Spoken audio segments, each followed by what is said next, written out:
Ang mga probinsyano at probinsyana, mababaw ang kaligayahan. Makakain lang ng 3 beses sa isang araw basta't kasama ang buong pamilya. Masaya na sila sa mga ganon. Magandang araw po sa inyong lahat. Ang kwentong maririnig nyo ngayon ay base sa tunay na karanasan ng isa nating masugid na taga-subaybay na minsan nang natulungan ng ating kaibigan na si Kanole. Tara at sabay-sabay nating pakinggan.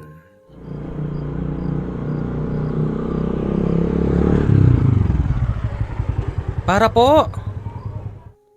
Huminto ang sinasakyan na tricycle ni Glenda sa tapat ng isang malaking gate. Sa loob noon ay merong isang malaking kulay puting bahay. Tao po! Isang tawag pa lang ni Glenda, bumukas ang maliit na pintuan ng gate. Lumabas ang isang lalaking armado na nakasuot ng kulay puti. Siya pala ang gwardya ng bahay na yon. Magandang araw po. Dito po ba yung bahay ni Sir Amorsolo? Dito nga. Ikaw ba yung pinadalang katulong? Opo. Sige, pasok ka. Nang makita siya ng amo niyang si Amorsolo, nang lalaki ang mga mata nito. Magandang araw po. Ikaw ba yung pinadala ng agency? Opo. Halika, tuloy ka. Si Amorsolo ay edad 77. Meron itong anak na mga lalaki na purong may mga asawa na. Kasama din nito ang asawa niya sa bahay na medyo bata-bata pa. Pero para kay Tandang Amorsolo, wala na raw katas ang asawa niya. Kanina ka pa ba? Kararating ko lang po. Pinagbuksan po ako ng gwardya. Ganun ba? Siya nga pala. Ang magiging trabaho mo dito simple lang. Marunong ka bang magluto? Opo naman. Napansin ko po nag-iisa lang kayo dito sa loob. Hindi. Nariyan ang asawa ko sa loob. Ang asawa kong madiwara. Pero hayaan mo lang yun. Akong bahala sa madiwara ko ang asawa. Sige po. Napansin agad ni Glenda ang kakaibang tingin sa kanya ng amo. Kung tumingin kasi ito, para ba siyang nanghuhubad. Ganun pa man, dahil sa trabaho ang pinuntaro ni Glenda, meron itong pangarap na buwan-buwan. Sana makapagpadala sa kanyang pamilya sa probinsya at nang sa ganun, makapagpatuloy ang pag-aaral ng kapatid niyang mas nakababata sa kanya. Sa unang buwan doon ni Glenda, maayos naman ang pinakikita ng amo. Nakilala na din niya ang mga anak ni Boss Amorsolo. Lahat naman ng mga yon mababait. At ang isa pa nga rito, umamin sa kanya na kung wala daw itong asawa, liligawan daw niya si Glenda. Labis naman ang pagtutol dito ni Tandang Amorsolo. Ano ka mo, Big? Kursyonada mo'y kasambahay natin? Papa, may asawa lang ako eh. Siguro kung wala akong asawa, hindi pa pwede. Huwag mong ibabayang pagkatao mo. Hindi ka pwedeng kukuha na lang basta-basta ng kasambahay dito. Papa, bakit ba ganyan ka na lang magalit ha? Dinig na dinig ni Glenda ang pinag-aawayan ng magtatay. Nagtago na lang siya sa sarili niyang kwarto upang hindi niya yon madinig.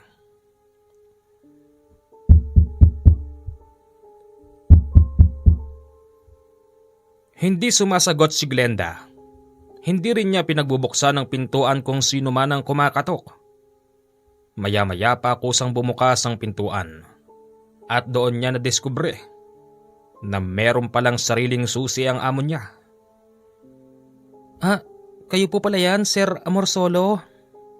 Glenda. Narinig mo siguro yung usapan namin kanina. Opo. Pasensya ka na ron sa anak ko. Okay lang po yun. Alam mo kasi, Glenda, minsan ay hindi ko masisisi ang anak kong si Vic. Kasi Bago yan nag-asawa, bago yan nagtino, marami yang pinagdaanan na iba't ibang babae. Ganun po ba? Siya nga pala, nakaisang buwan ka na rito. Hindi pa kita nakikitang nagpapaalam.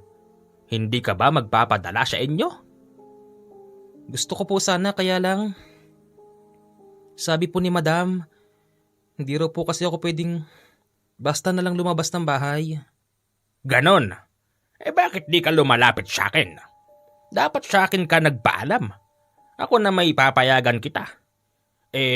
Baka mamaya mahulog mo pa kung saan yung sweldo mo. Sige na. Kahit ngayon, lumabas ka. Magpadala ka ng pera sa inyo. Talaga po? Sige na. Basta babalik ka agad. Opo. Mabilis lumabas si Glenda ng malaking bahay. Dahil sa hindi namang kalayuan ng padalahan, nakabalik siya sa loob ng 1 oras. Nang makita siya ng among babae, nakakunot ang noo nito. Tapos para bang gustong manita. Nang magsasalita na sana yung among babae, biglang dumating ang among si Amorsolo.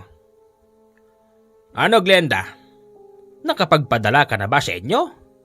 Opo. Sige. Sa susunod, huwag kang mahihiyang magsabi. Kasi meron ding nag-aantay sa iyo sa probinsya. Salamat po. Lumipas pa ang 1 buwan. Medyo nagiging close na silang mag-amo. Napapansin niyo ng among babae. Sir? Ano yon? Pwede po ba ako lumabas? Oo naman. Magpapadala ka ba? Opo. Ganun ba? Sige, kunin mo ito.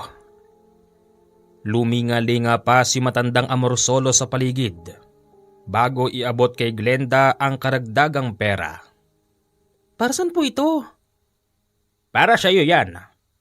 Tulong ko yan sa iyo kasi mabait ka. Masipag. Higit sa lahat, maganda. Habang sinasabi yon ni Amorsolo, pahawak-hawak pa ito sa tagliran ng dalaga. Lumayo na lang ang dalaga dahil hindi niya gusto ang ginagawa ng amo. Lumabas siya ng bahay at nagpunta sa padalahan. Kasabay nun, nagpunta rin siya sa Koreo upang tumelegrama. Nakalagay sa kanyang sulat na maayos naman siya doon. Mababaitang mga amo, hindi masungit at hindi nananakit, at updated sa pagpapasweldo. Ano? Nakapagpadala ka na? Binigay mo ba lahat nung binigay ko sa iyo? Baka naman di ka man lang nagtira sa sarili mo. Meron naman po kahit papano. Hay nako. Yung mga tipo mo na yan, yan yung dapat na inaayusan. Tignan mo na may itsura mo. Sumusweldo ka na ng tama. Ni maski damit mo hindi ka man lang makabili.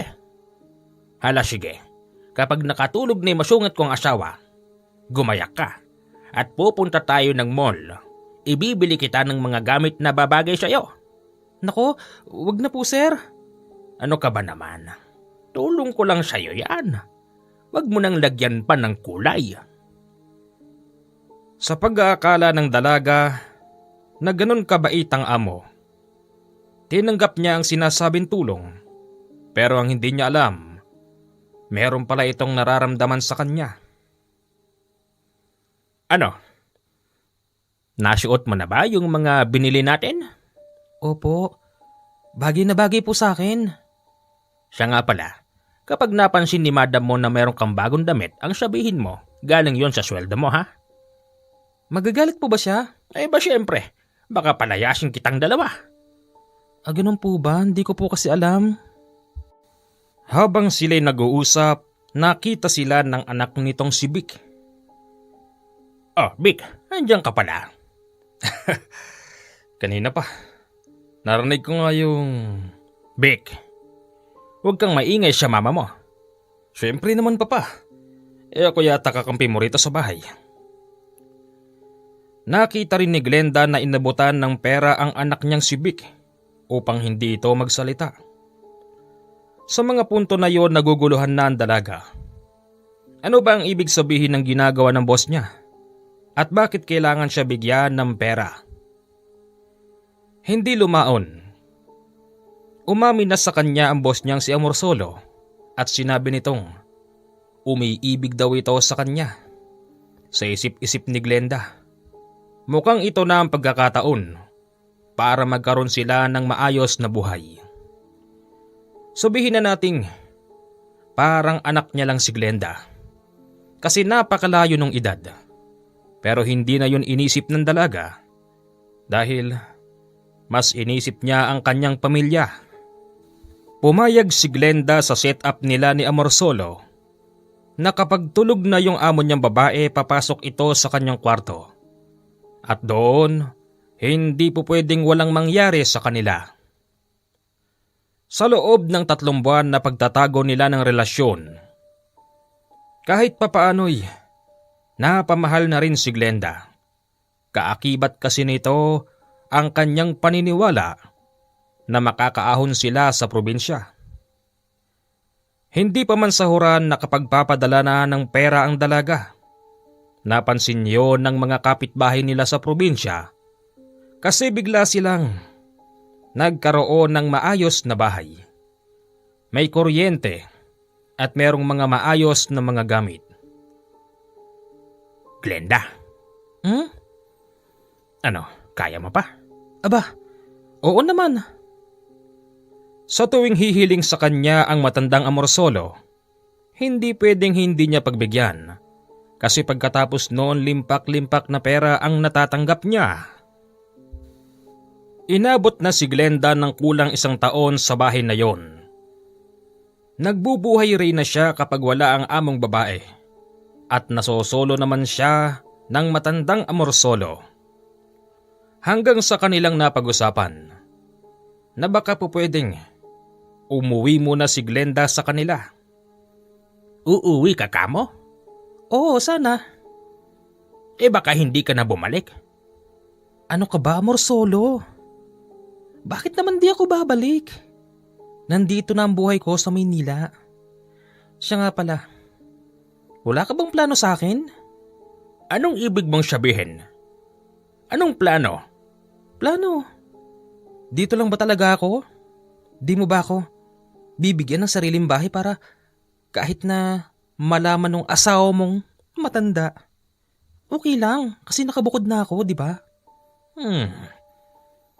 Parang maganda nga yan.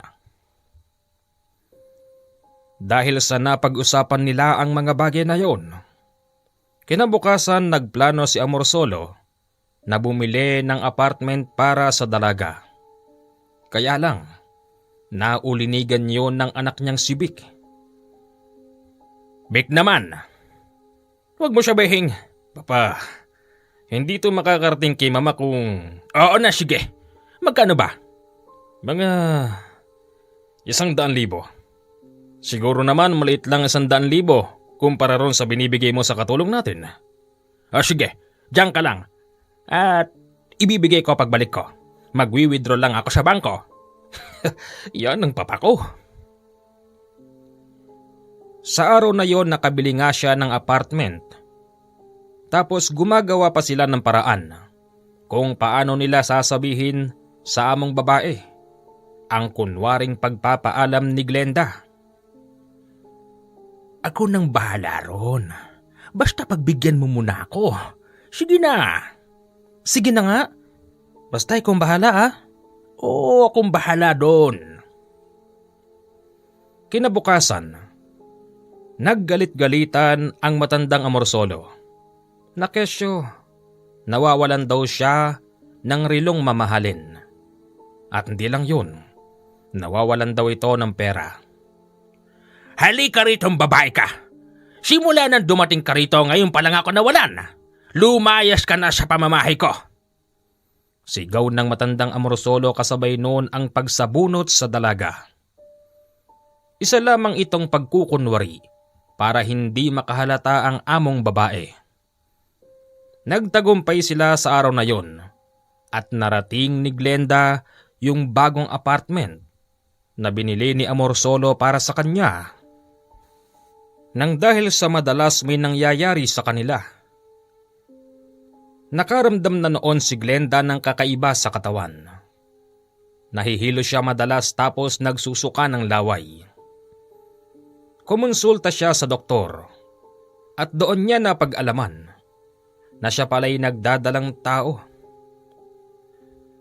Mrs. Congratulations po, buntis po kayo. 2 buwan. Ano? Buntis ako, Dok? Buntis po kayo. Congratulations po. Naisip ni Glenda, ang matandang yon nakabuo pa. Kung sabagay, sabi nga ng doktor na tumingin sa kanya, ang kamandag ng mga lalaki, walang expiration. Hindi katulad sa mga babae na kapag umidad na ng 50 tiyak, na hindi na magkakaanak pa. Walang yang matanda na yon? Nakabuo pa? Hindi bale. Gagamitin ko ito para sa akin lahat mapunta ang pera niya. Masama pa ang plano ni Glenda. Gusto palang agawin ang kayamanan ng matandang yun. Siyempre hindi naman papayag ang tunay nitong anak sa tunay niyang asawa. Ilang buwan nang lumipas, halatado na ang tiyan ni Glenda. Sa apartment na tinutuluyan niya, nag-iisa lang siya. Dahil sa medyo lumalaki ang tiyan niya, kailangan niya ng kasambahay. Kasambahay? Bakit? Ano ka ba, Amorsolo? Di mo ba nakikita ang laki ng tiyan ko? Wala akong makukuhang kasambahay. Kung ganon, ako na kukuha. Tama-tama, kilala ko na yun. Teka. Baka mamaya, chismoso yan. Hindi. Yung nag-iiho-iho ng barbecue doon? Sino doon? 2 yon. Parehas babae. Bakla yung isa doon. Bakla? Hindi. Wala akong tiwala sa tukmol na yon. Sabihin mang bakla, meron pa ring ahas yon. Baka mamaya ahasin ka nun. Ay naku, Amorsolo, sa palagay ko, hindi mangyayari yon. Baklang-bakla nga yun eh. Pag bumibili ako doon, naku, yung kwentuhan grabe. Tsaka kapag nakipag-uusap sa akin, parang wala nang katapusan. Purong lalaki kinukwento. Sigurado ka? Oo, sige na. Babayaran mo yung bonbon ha. At kapag lumabas yung anak ko, gusto ko mangyari, susuportahan mo kami. Patatayuan mo kami ng bahay sa probinsya. Sige, ikaw ang bahala. Nagkaroon siya ng bagong kasambahay. Yung sinasabi niyang baklang nag-iihaw-ihaw sa kanto. Alam na kasi ni Glenda ang patungkol sa buhay ng bakla na yun. Ayon sa bakla, isa lang din siyang probinsyano na lumuwas ng Maynila upang maghanap ng maayos na buhay. Salamat po, ma'am. Oh, bakit ka umiiyak, Maika? Kala ko kasi wala na ako matutuluyan. Sakto po kasi pinaalis na ako ng amo ko sa ihawan. Ay nako, hayaan mo na yun, Maika. Dito ka na lang sa akin. Basta, lahat ng gusto ko susundin mo. Opo, mama. 6 na buwan na ang dinadala ni Glenda nang makaramdam siya ng kakaiba sa apartment na yun. Maging ang baklang kasambahay, nararamdaman din niya ito dahil magkabukod sila ng kwarto. Ano yun? May kumalabog sa bubong, bagamat gawa naman ito sa maayos na bubong at gawa sa paderang bahay. Hindi siya nangamba na makapasok ang kung sino man doon. Sabi nga ni Glenda, bilang isang probinsyana, naniniwala siya sa mga sinasabing kwentong bayan patungkol sa mga aswang. Pero naisip niyang nandon siya sa syudad. At sigurado rin siyang walang aswang sa lugar na yon. Pero nagkamali siya. Kasi nung nakahiga na si Glenda, Pinatay na nito ang ilaw. Pero nakabukas ang bintana at hindi naman makakapasok ang tao doon. Nagising siya bandang 1:00 ng madaling araw. Napadilat siya at napatingin sa may bintana. Hinding-hindi siya maaaring magkamali. Kitang-kita niyang may nakaukyabit na lalaki doon. Mahahaba ang pangil noon tapos naglalaway. Aswang!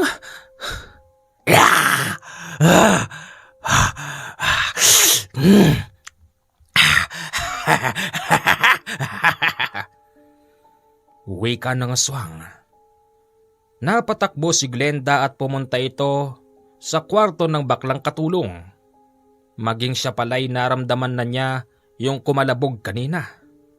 Naku ma'am, natatakot ako. Baka kasi may aswang. Nasa syudad tayo. Huwag kang matakot, maraming tao rito. Pero ma'am, ang alam ko, sa probinsya lang meron yan eh. Bakit hanggang dito sa Maynila? Diyos ko naman. Nakita ko rin kanina. Parang may nakaukyabit dyan sa bintana. Ma'am, doon na lang kaya tayo matulog sa unang palapag ng apartment. O sige, maglatag na lang tayo ron. Naglatag sila doon hanggang sa sila'y tuluyan ng nakatulog. Hindi pa man sumisikat ang araw, nagising na ang baklang si Maika. Katulad ng dati ginagawa nito ang nakagawian na trabaho ng isang katulong. Good morning, ma'am. Kain na po tayo. O sige. Nakahanda na ang pagkain sa mesa nang biglang may kumatok sa pintuan. Maika, tignan mo nga yun. Okay. Pagbukas ng pinto, tumambad sa kanya ang isang lalaki. Nakasombrero yon, tapos may dalang bag. Magandang umaga po. Good morning. Ano yan? Meralco Bill po. Meralco Bill? Teka, hindi naman ikaw yung dating nagde-deliver ng mga bila. Sino ka? Meralco Bill nga. Ngayon pa lang ako na-assign dito. Dati doon ako sa QC. Bango. Nagugutom ka, kuya? Oo eh. Di pa ako kumakain eh. Ma'am, pwede rin bang makikain yung Meralco boy? Marami naman tong hinanda mo. Sige, papasukin mo siya. Nagpapasok sila ng taong ngayon pa lang nila nakita. Kumain ng lalaking yun at sarap na sarap ito sa niluto ng bakla. Napansin ng bakla na tingin ng tingin ang nasabing Meralco boy sa tiyan ng amo niyang si Glenda. Ano ka ba, kuya? Kumain ka lang. Ba't ba tinitignan mo yung tiyan ni ma'am? Pasensya na pero naalala ko lang kasi yung dati kong asawa. Bakit, kuya? Anong nangyari doon? Wala na siya. Di niya na ipanganak yung anak namin kasi como nga dito sa Maynila, maraming tao. Ayun, nabundol. Pasensya na po kung nakatingin ako sa tiyan nyo. Naalala ko lang asawa ko tsaka yung magiging anak ko sana. Bango. Ano? Anong mabango? Yung pagkain, mabango. Kuya, kung hindi ka pa tapos, kumain ka ng kumain. Huwag ka nang makipagkwentuhan, marami ka pang i-deliver na mga bills ng mga bahay-bahay. Sige, pasensya na. Pagkatapos noon umalis na yung lalaki. Bigla akong kinabahan doon sa Meralco boy na yon. Oo nga, ba't ganun siya makatingin? Ay nako, sobra. Parang gustong kumain ng bata. Napansin mo yun? Ay oo ma'am, doon sa amin sa probinsya namin sa Bicol, merong ganyan, nagpapanggap na kung ano-ano, aswang pala. Kung di nyo lang sinabi na papasukin yun, di ko naman talaga papapasukin yun eh. Ay nako, hayaan mo na nga yun, baka nga Meralco boy lang yun. Sige ma'am.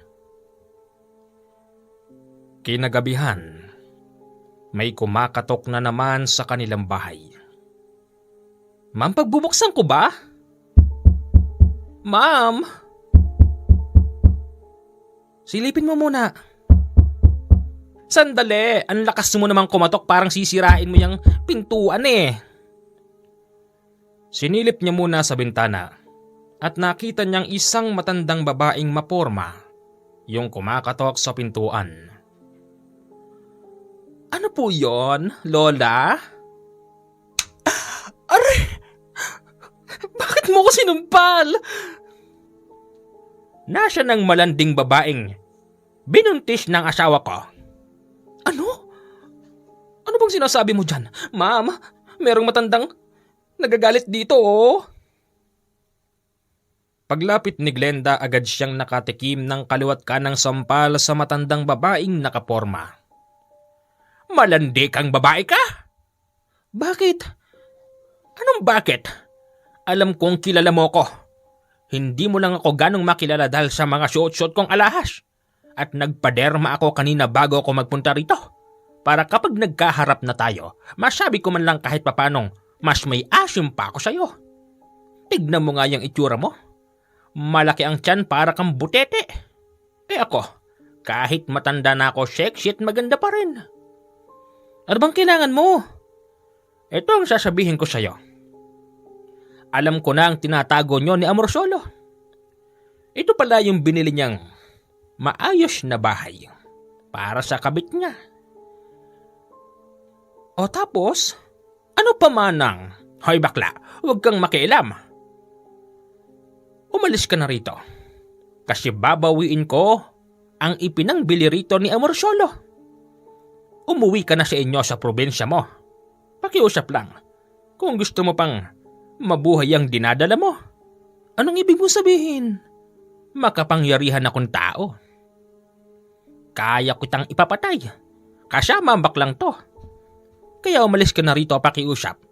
Dahil pag di ka umalis, hindi mo maisisilang ang batang yan. Okay? Masama ako magsalita. Kaya lumayas ka na rito bukas na bukas. Mainipin akong tao. Dito palang nakita ni Glenda ang tunay na kulay at kasamaan ng naging amo niyang babae. Siyempre hindi siya basta aalis. Kaya't ang ginawa niya, inutusan niya ang baklang kasambahay niya na pumunta sa bahay nila upang sabihin kay Amorsolo ang nangyari. Tao po! Tao po! Ano kailangan mo? Dito ba si Sir Amorsolo? O bakit? Sino ka? May sulat para sa kanya. Ako na magdadala. Eh hindi pwede. Baka basahin mo eh. Baka pwedeng pakitawag na lang siya. Gusto kong basahin niya sa harapan ko. Ang baklang to. Demanding. Sige na nga. Tinawag ng security guard si Tandang Amorsolo at nakita niyang meron itong pasa sa muka. Oh, sino ka? Ako po yung baklang katulong ni Ma'am Glenda. Sulat po para sa inyo. Nang mabasa yon ni Tandang Amorsolo, sinabihan niya yung bakla na mag-antay siya rito ng ilang minuto dahil may ibibigay daw ito sa kanya.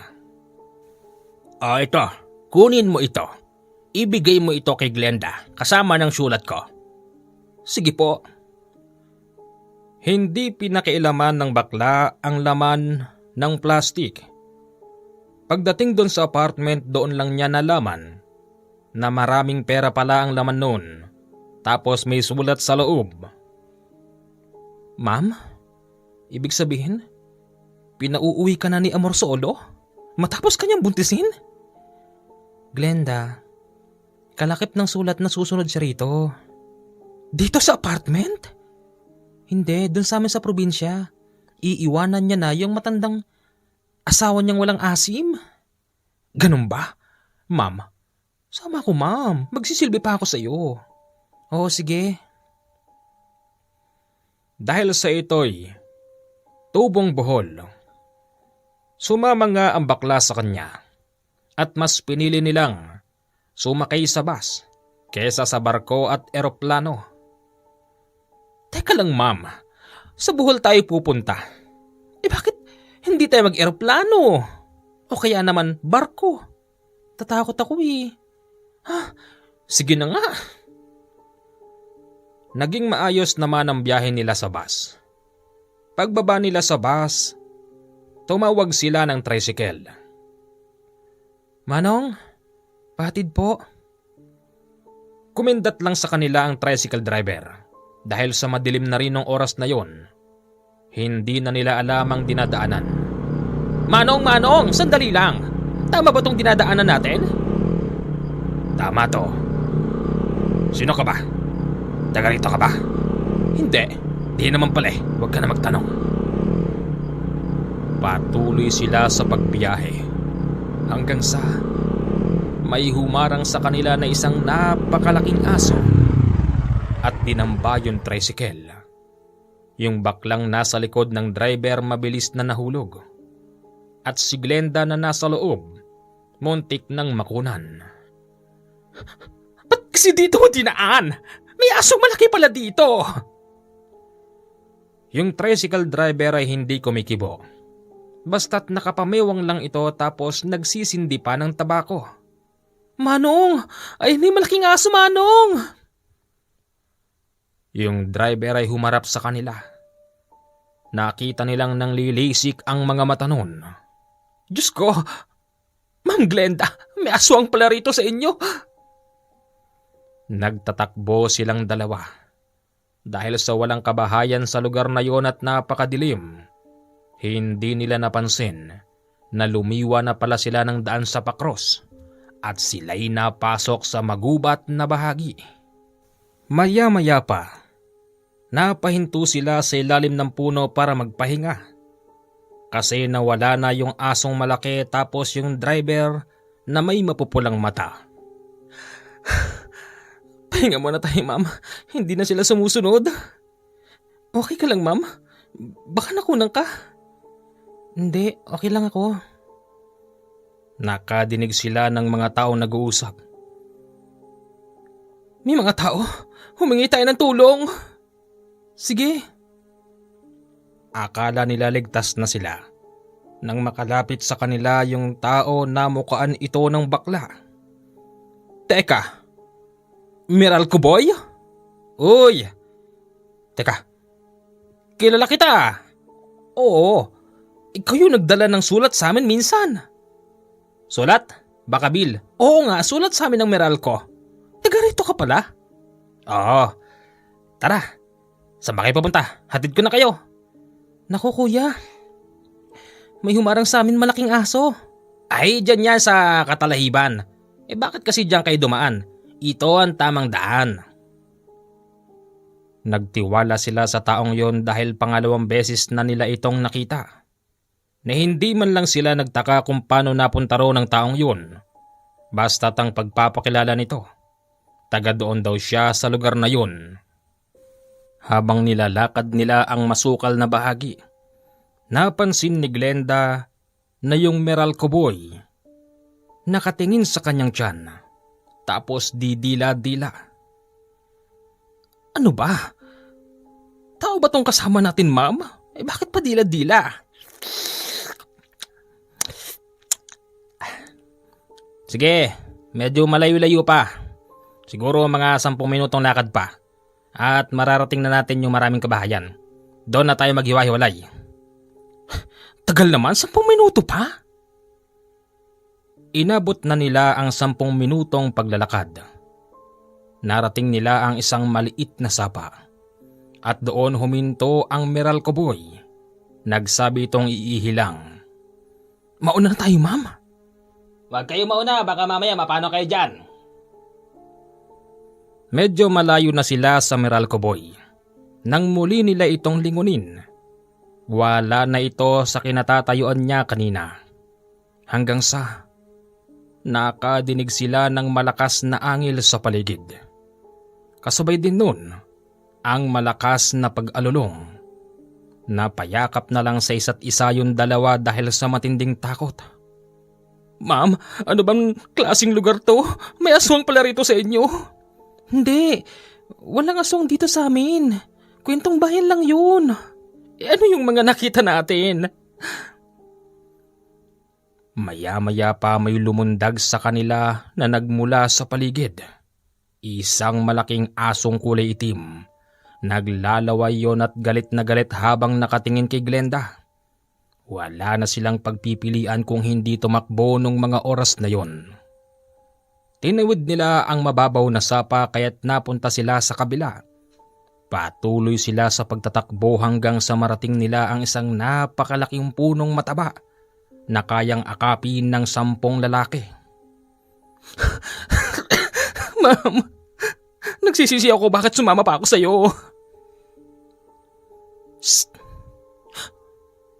Sino yun? Sino yun, ma'am? Wala na humahabol sa ating aso. Shh. Magtago kayo! May bata, ma'am. Oo nga, may bata. Magtago kayo! Nariyan na siya! Dalian niyo dito! Para bang naintindihan nila ang sinasabi noon at kung saan sila tinatawag. Naglingid sila sa malaking puno at doon nakikiramdam sila. Narinig nilang merong yabag sa mga tuyong dahon tapos akmang pupunta sa kanila. Napapikit na lang silang dalawa dahil huminto ang yabag sa tapat nila. Hinihintay na lang nila ang pagkakataon na sakmalin sila ng malaking aso. Pero laking gulat nila nang lumampas ito sa kanila tapos muling umikot-ikot. Ma'am, hindi yata tayo nakita ng malaking aso. Shh! Huwag kayong maingay. May mga dumarating na aswang. Narinig nila ang ilang taong nag-uusap. May tumatawa pa nga. Alam nilang malapit na yon sa puno. Nasaan na? Nasaan na yung buntis? Bakit hindi ko siya naaamoy? Imposibleng nakalayo sila. Hindi basta makakatakbo yon.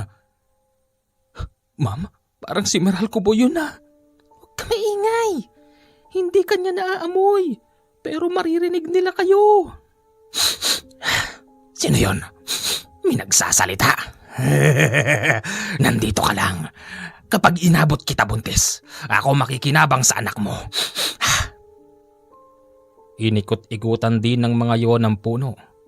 Nakikita nila ang 4 na lalaki na may pangit na itsura. Ang pinagtatakahan nila kung bakit tila ba hindi sila nakikita noon. Hindi maaari.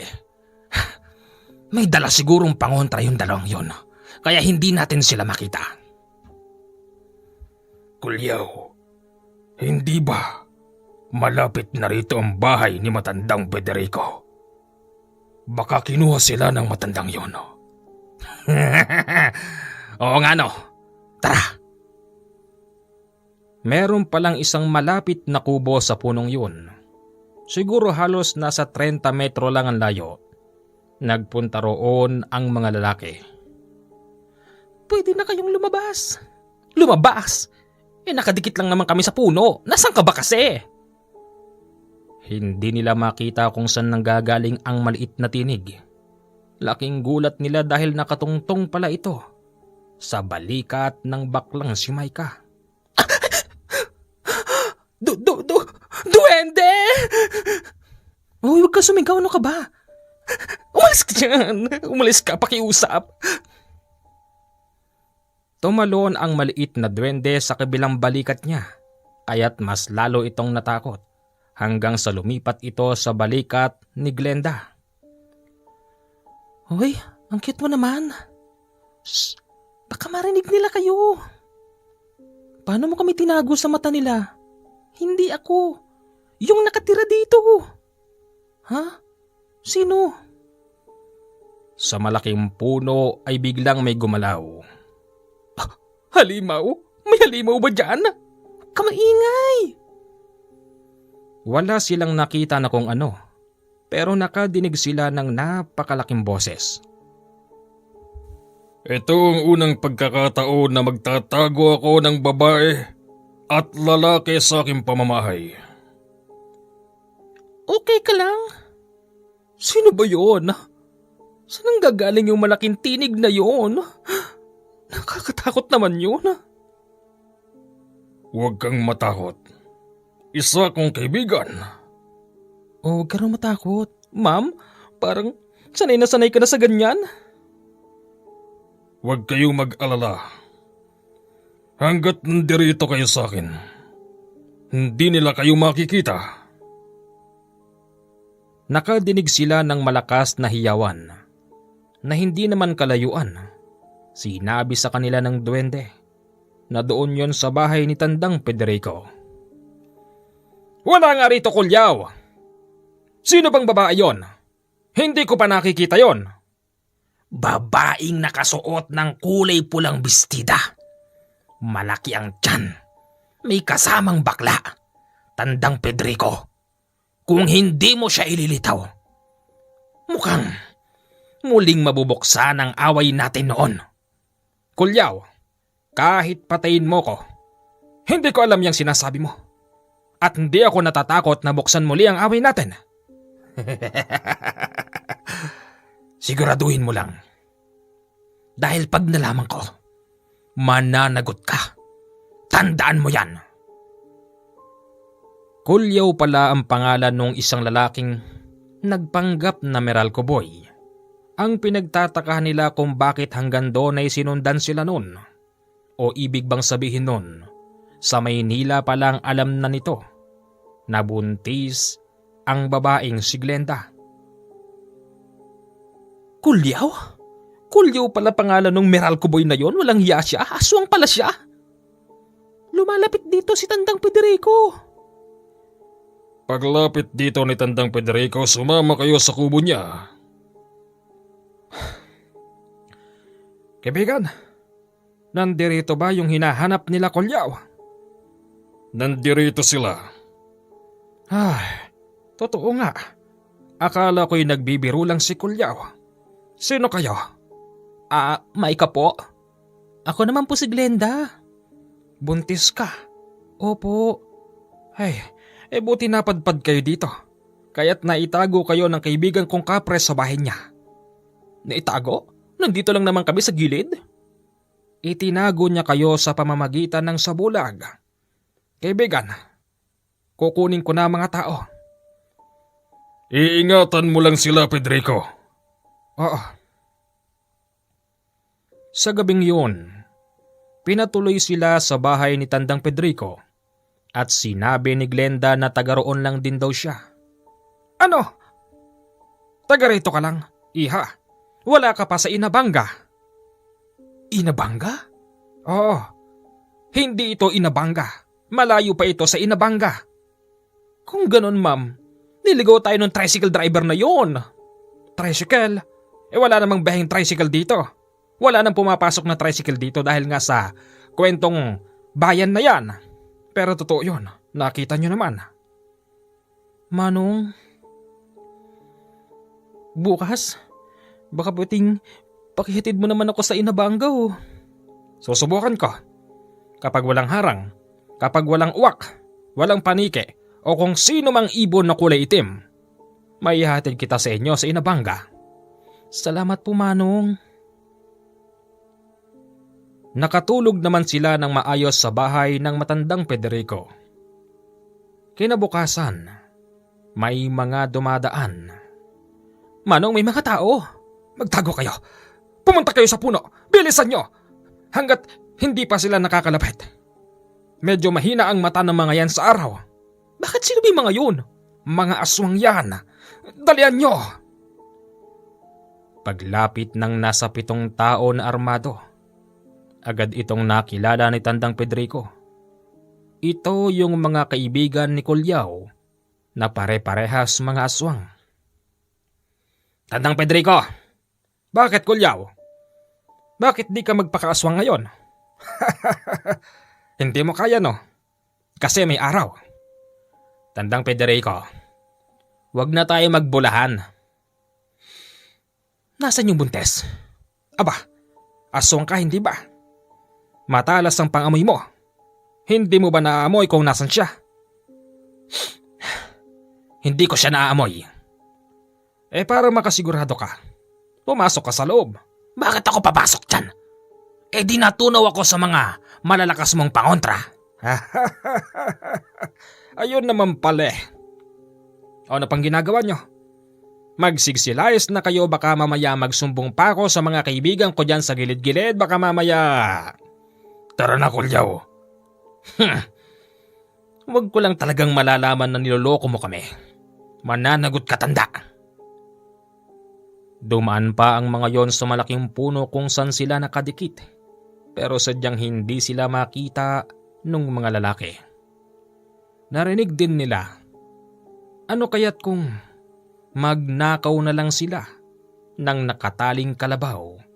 Sa hindi kalayuan meron kasing kalabaw na nakasuga at kumakain ng damong hilaw. Hindi natin mahanap ang buntis na yon tapos yung bakla. May natatanaw akong kalabaw. Nakawin kaya natin? Maganda yan, Kulyaw. Gusto ko yan.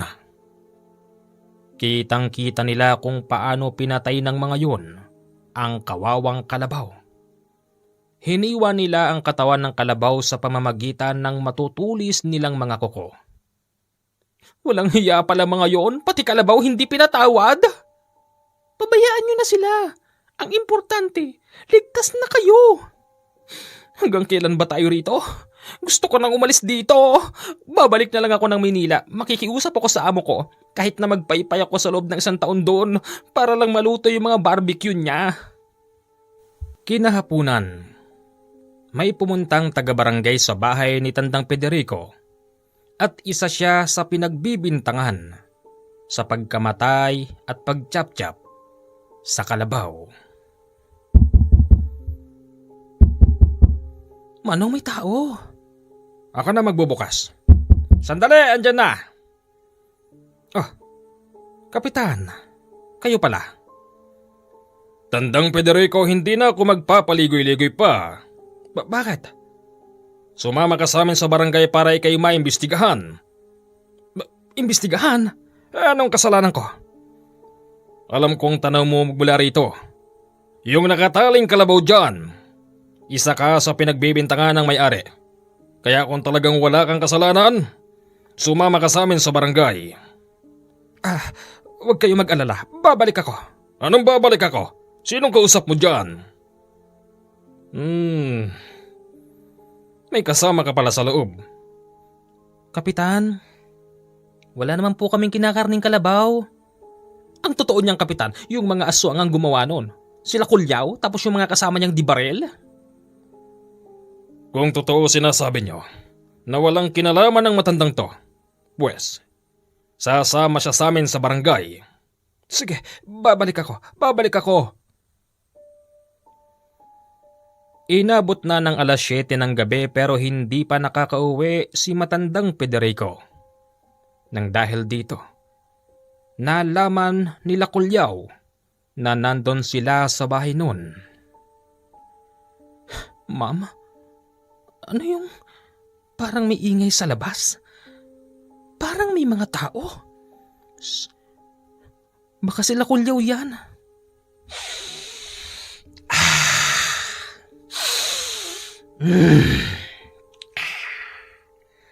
Napakabango. Sigurado na ako sa pagkakataon na ito. Ang buntis na hinahanap natin.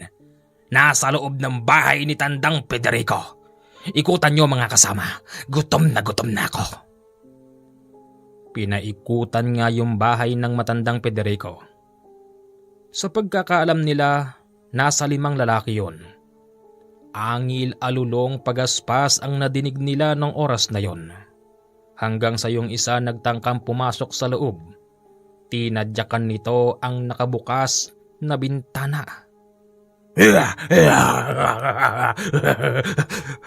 Kulyaw, nandirito. Ito yung buntes. Walang yaka. Umalis ka rito, aswang. Umalis kayo. At sino yung bubut na yon? Nandyan ba? Nandito, Kulyaw.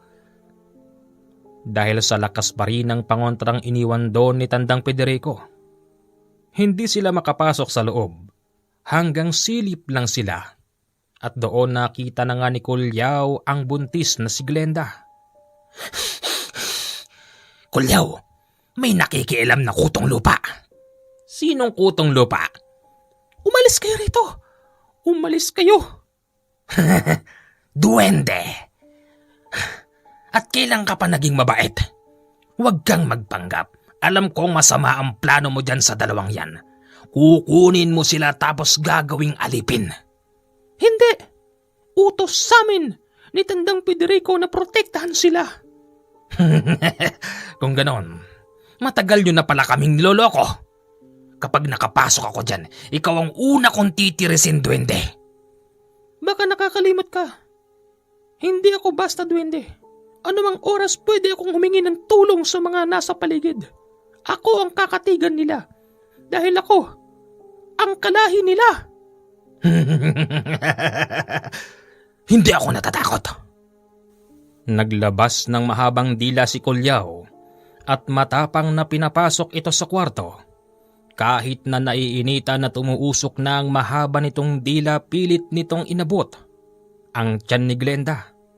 Pero humarang ang bakla kaya ito ang nakuha ng aswang. Mabilis nilang tinakbo ang bakla papalabas ng bahay at doon pinagtulong-tulungan itong ransakin. Dinig na dinig ni Glenda ang hiyaw ng bakla pero wala siyang magawa. Umalis ka na! Tumakbo ka na ron sa malaking puno! Sige na, dalian mo! Takot man si Glenda pero ginawa niya. Paglabas niya ng bahay nakita siya ng mga kasamahan ni Kulyaw at mabilis siyang hinabol. Kulyaw! Tumatakbo yung buntis! Papunta siya sa puno! Wika nung isa. Sa kabutihang palad hindi siya inabot ng mga ito at tagumpay siyang nakalapit sa puno. Nang nandun na siya naramdaman niya agad ang presensya ng kapreng nakatira doon. Diyan ka lang. Hindi ka nila makikita. Tulungan mo ako, kapre. Nandun na rin ang maliit na duwende at kasalukuyang pinapakalma si Glenda na takot ng mga oras na yun. Lumitaw ka na dyan, buntis. Ipagkaloob mo na sa amin ang mabangong pagkain sa loob ng tiyan mo. Sige na, huwag mo nang pahirapan pa ang sarili mo. Ikutan nyo sa kabila, madali kayo. Naikutan na ang buong puno pero wala silang nakita. Hanggang sa napasuntok na lang sa puno si Kulyaw. Hindi maaari. Imposibleng nawala yon. Kulyaw, parang merong nakatira rito sa punong to. Ano? Huwag sabihing naunahan pa tayo ng nakatira dito. Galit na galit sila sa puno. Bagamat hindi sila sigurado kung tunay ngang may nakatira doon. Hanggang sa tinangka ng mga yon na pabagsaki ng puno sa pamamagitan ng mga dala nilang palakol at itak. Pero bago pa man sila makaisa, narinig na nila ang malakas na ugong ng sanga at dahon. Senyales na may nagpapahiwatig na wag nilang gagawin yun. Kulyaw, may nakatira nga. Hoy! Kung sino ka mang leche kang nakatira dyan, kausapin mo ako. Huwag mo sabihing inunahan mo pa ako sa buntis. Yung baklang kasama niya, nakain na namin. Tinanggalan namin ng balat. Hindi mo na siya makikilala. Hindi ko alam ang sinasabi ninyo. Magsigsialis na kayo. Huwag niyong guluhin ang tahimik kong pamuhay. Yung hinahabol ninyo malayo na. Natakbuhan na kayo. Ganon? Kaya pala hindi ko siya naamoy.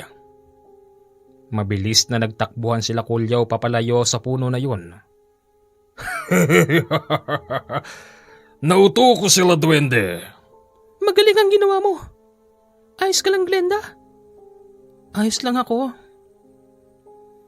Hindi umalis si Glenda roon dahil natatakot siya baka mamaya mayroon pang naiwan na aswang sa paligid. Kahit sinasabi ng duwende at kapre na wala na. Kawawa naman si Mahika. Oo, nakita ko pinagtulong-tulungan siya.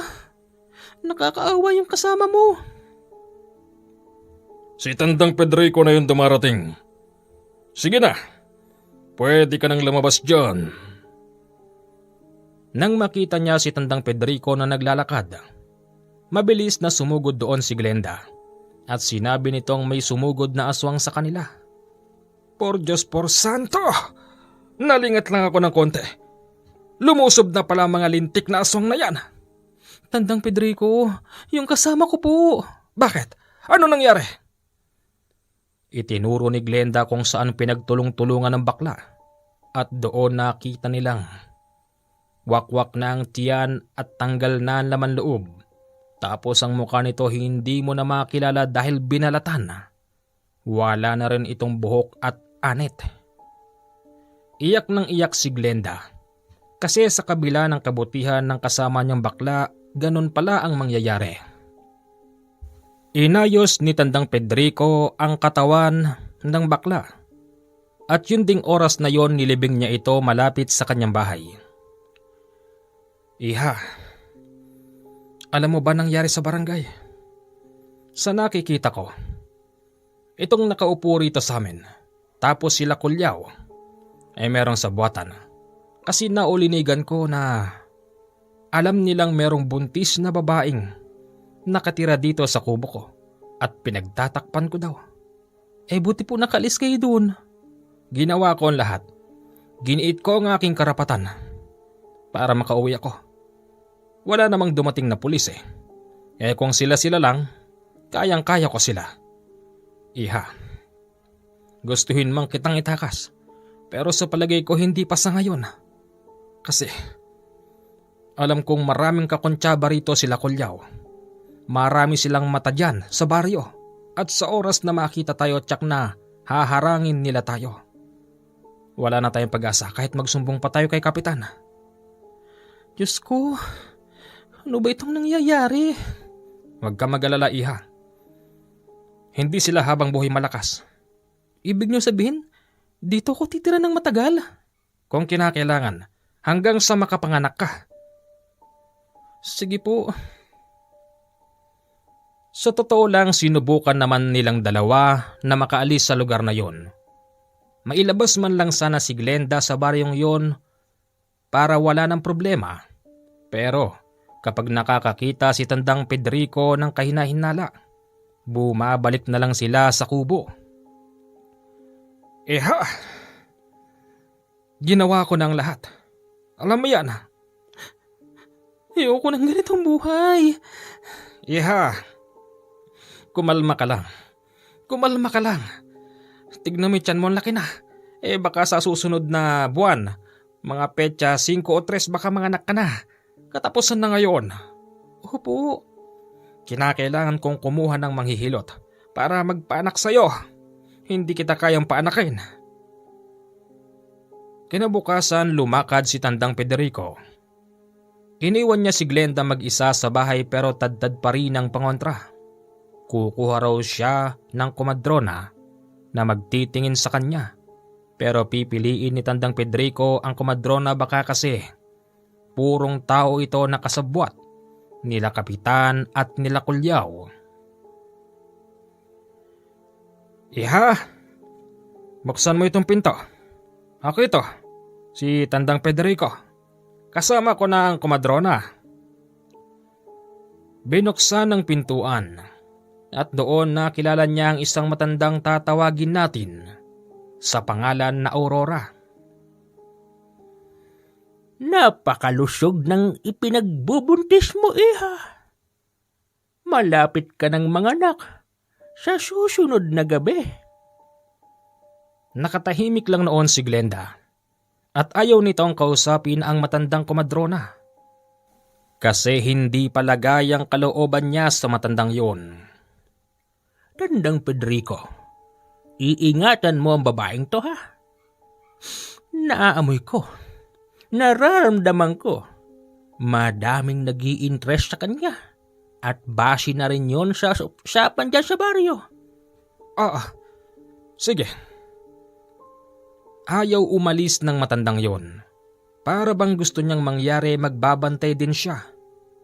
Kung gaano katagal doon ang matanda, ganon din katagal na hindi nagsalita si Glenda. Hanggang sa nakita ng matandang komadrona merong isang maliit na taong nakatungtong sa balikat ni Glenda. Napasigaw ito nang malaman niyang duwende pala yun at ito ang nagtaboy sa komadrona. Duwende? Bakit may duwende rito?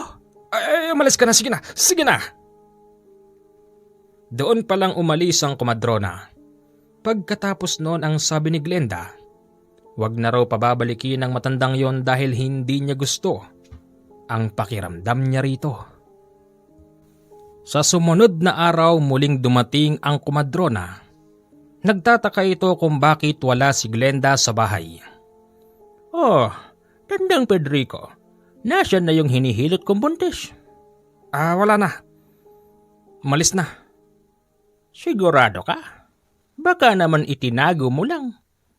Umalis na nga. Umuwi na ng Inabanga. Huwag mo akong lokohin. Naaamoy ko siya. Ano?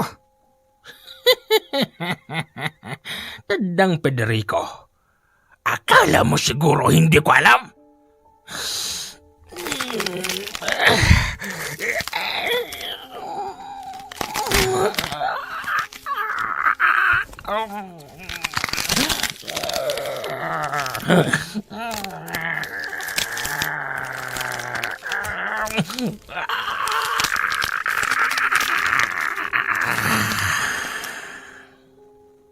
Hindi! Walang hiya ka. Aswang ka rin pala. Oo, ako ay isang aswang. Pasensya ka na. Hindi dapat ako kasama rito pero ako'y nabayaran. Anong nabayaran? Dito ay pinagtapat ng matandang komadrona na siya'y binayaran sa halagang 300,000 para patayin ang buntis na si Glenda. At ang nagbayad daw sa kanya walang iba kung hindi si Kulyaw. At si Kulyaw na may napag-utusan lang din ng isang matandang babaeng mayaman para patayin ang buntis na si Glenda. Ganon, mga walang hiya kayo. At tumatanggap na kayo ng pera ngayon. At bakit hindi? Kung doon kami mabubusog, humanda ka, Pedrico. Papatayin kita ngayon. Silang dalawa ni Tandang Pedrico at Aurora ang naglaban. Hindi pumayag ang matanda na basta na lang matatalo siya ng isang mataas na uri ng aswang. Kasi ito'y nasa loob ng bahay niya. Kahit gaano kalakas ang pangontra sa loob, hindi tinabla ng matandang yun. Kahit na ito'y itsurang tao pa. Kabisado ng matanda ang buong bahay niya. Alam niya kung saan nakalagay ang kanyang mga sandata. Pinasunod niya ito sa loob at sa ilalim ng papag naroon ang mahaba nitong espada. Sa pagsugod sa kanya ng aswang na komadrona, sinalubong niya ito ng salaksak sa dibdib. Paghuhugot niya ng espada, tinanggal niya ang ulo nun. Kaya ito nahulog sa lupa sa labas. Ayoko sanang gawin to kasi kapwa matanda na tayo. Pero kung kinakailangan gagawin ko yon. Yung katawan niyang walang ulo hinatak ng matandang Pedrico papalabas at mabilis na sinilaban gamit ang gasolina. Hindi, tsak na aamoy ang katawan nito. Pumasok siya sa loob ng kagubatan kung saan siya makakakuha ng Dama de Noche at yun ang ginamit niyang pangontrang amoy para hindi maamoy kung saan ang katawan ng matandang komadronang aswang. Bumalik na si Glenda sa bahay ng matanda at nakita niyang naglilinis ito ng dugo. Iha, planado pala ang pagpatay sa'yo. Po, paano niyo po nalaman? Kasi iha, yung palang Kulyaw na yon na nagkukuno ring Meralco Bill, Meralco Boy, binayaran pala yon ng isang matandang babae para patayin ka, para sundan ka dito. At yun namang komadrona, nabayaran din sa halagang 300,000 para patayin ka. Ang hirap na talaga magtiwala sa panahon ngayon. Sa pamamagitan ng pera, nagagawa nila mga bagay na yan. Tandang Pedrico, nagpapasalamat po ko sa inyo kasi hindi po kayo nabibili ng pera. Sabi nga ng kaibigan kong si Canole, hindi tayo binuhay para lang sa pera. Nabuhay tayo bilang isang albularyo para pasanin ang inatang sa ating responsibilidad. Mabubuhay tayo ng walang pera. Kakain tayo na galing sa sarili nating pawis na pinaghirapan natin mula sa lupa. Nole? Sino yung Nole? Iha, siya lang ang naiisip kong paraan para makaalis ka rito. Kasi kahit saan tayo lumiwa dyan, may mga mata dyan sila Kulyaw at si Kapitana. Iha, magpapadala ko ng sulat sa kanya bukas. Dito ka lang. Sige po. Sa loob ng magdamag wala namang nanggulo sa kanila. Kinabukasan hindi pa man sumisikat ang araw nagtungo na ito sa Correo para mapuntahan niya ang munisipyo. Malayo kasi yon at gugugol pa siya ng mahigit 1 oras na biyahe. Hapon na nang dumating ang matanda. Pero laking pagtataka ni Glenda. Bakit hindi ito makapasok sa loob ng bahay? Iha! Iha! Sigaw ng matanda pero wala ito ron sa loob. Tignan mo, merong peking Pedrico na dumating. Peke yan. Huwag ka magtitiwala sa kanya. Peke? Pero kamukha niya. Oo, ang mga aswang ay kayang magpalit ng anyo at gumaya ng katawan ng iba. Iha, lumabas ka nga rito. Magdala ka rito ng kape. Nandiyan ka ba sa loob? Iha! Akala mo siguro tanda, may isahan mo kami. Sinabi ng dalan mo ko ng kape o kaya ng tubig. Kapag hindi ka lumabas, palalayasin kita. Walang lumalabas na Glenda sa loob ng bahay. Hanggang sa sinabi ng Duwende at Kapre na yung nandon sa labas ng bahay ng tandang Pedrico ay isang impostor at naiisip na rin nila na baka ang tunay na tandang Pedrico ay pinatay nila. Naiyak ang dalaga nung oras na yon. Hindi, kawawa naman si tandang Pedrico. Ang bait-bait pa naman niya. Hindi nagtagal may mga dumating pang mga kasamahan yon. Sila Kulyaw ang dumating. Nang malaman nilang wala roon sa loob ang dalagang buntis, sinunog nila ang buong bahay. Mabuti na lang nandito ka. Kundi pati ikaw masusunog ka doon. Kaya nga. Dito ka lang. Antayin natin dumating ang tulong.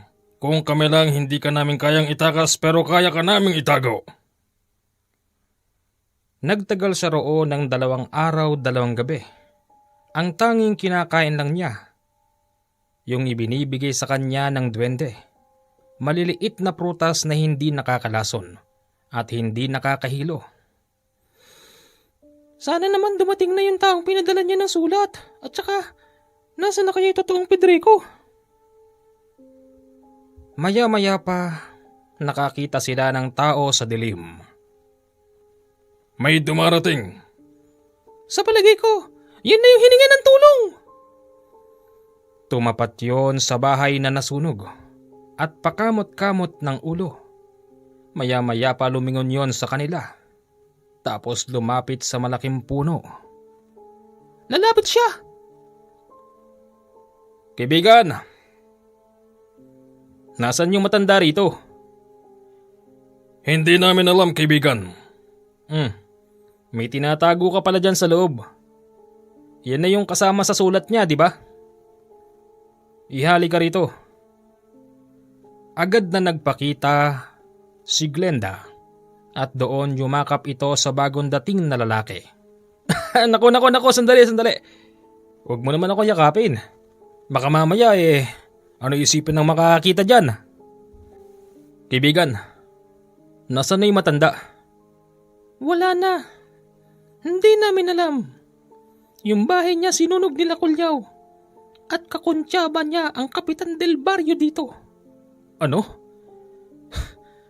Kawawa naman yung matanda. Kaya nga po, Manong Nole, kawawa naman. May mga dumarating. Yeah, dumikit ka sa puno. Dumikit sa puno si Glenda habang si Kanole ay pinagmamasdan ng mga dumarating. Nasa 7 kalalakihan yun. Tapos sa likod ay meron pang 4 na sumusunod. Yung nasa likod nakita niyang may bitbit na tao. At kahit malayo yon nakilala niyang si Tandang Pedrico ang bitbit ng mga ito. Nakatali, nakapiring at nakabusal ang bunganga. Mga kaibigan, si Tandang Pedrico yon. Oo, siya nga yan. Bakit siya nakatali? Hindi mo ililitaw ang babae. Pues, susunugin ka rin namin. Wika ni Kulyaw. Ngayon, kung hindi ka pa aamin, huling pagkakataon mo na ito. Nasaan ang babaeng buntis? Kapag sinunog ka namin, pwede naming palabasin sa buong baryo na ikaw ang aswang dito na sumasalakay sa baryo. Kahit patayin niyo ko, Kulyaw, Kapitan. Hindi ko sasabihin kung nasaan ang babaeng yon. Sa kahuli-hulihan ng buhay ko, kahit paano'y nakagawa man lang ako ng tama. Ganon. Itali na yan. Muli siyang binusalan tapos itinali ng pakrus. Maya-maya pa may mga dumarating na mga makikisyoso. Mga kabarangay, pagmasdan ng matandang yan. Siya ang aswang, kaya't kinakailangan siyang sunugin ng buhay. Ito namang mga mahihina ang pag-iisip, paniwalang paniwala sa sinasabi ni Kapitan. Kaya't yung mga tao naglabas na ng posporo at gustong-gusto na nilang sunugin yung mga kahoy na tutupok sa katawan ng matanda. Teka sandali, hindi na tama to. Diyan lang kayo. Dito ka lang, iha, huwag kang lalapit doon. Sisindihan na sana ni Kapitan ng mga kahoy. Nang biglang, sandali lang. Teka, sino ka? Kapatid, may nararamdaman akong kakaiba sa taong to. Teka, sino ka ba? Mali ang ginagawa nyo. Hindi porkit kayo ang nasa kapangyarihan gaganunin nyo yung tao nang wala kayong sapat na basihan. Isa pa. Bakit hindi yung katabi mo ang sunugin mo? Siya ang aswang at ang mga kasama niyang may baril. Nagtingina ng mga tao na para bang naguguluhan kung sino ba talaga ang aswang sa baryo. Inuutosan ko kayo. Ibaba nyo ang matandang Pedrico at ako magpapatunay sa inyo na hindi siya aswang. Huwag kang makialam dito. Akin na yung baril. Sige, barilin mo ko, Kapitan. Kapag hindi tumalabsakan yan, sa ulo mo ipuputok ko yan. Ganon. Teka, wag. Albularyo ata yan. Iba yung nararamdaman ko sa kanya. Oo, albularyo ko at magkaibigan kaming dalawa. Walang albularyong aswang. Mga tao rito, naniniwala ba kayo sa sasabihin kong ang aswang dito sa inyo walang iba kung hindi yung nakaupo? Tapos yung katabi niya at yung mga lalaki na yan. Patunayan mo kung totoo ba yung sinasabi mo. Oo nga, patunayan mo. Ganon? Sige. Sa pamamagitan ng malakas na orasyon ni Kanole, napagbago niya ng anyo ang mga yon. Nang makita ng mga tao na tunay ngang sila Kulyaw ang aswang, nagtulong-tulong sila at pinagsusuntok at pinagtataga nila sila Kulyaw.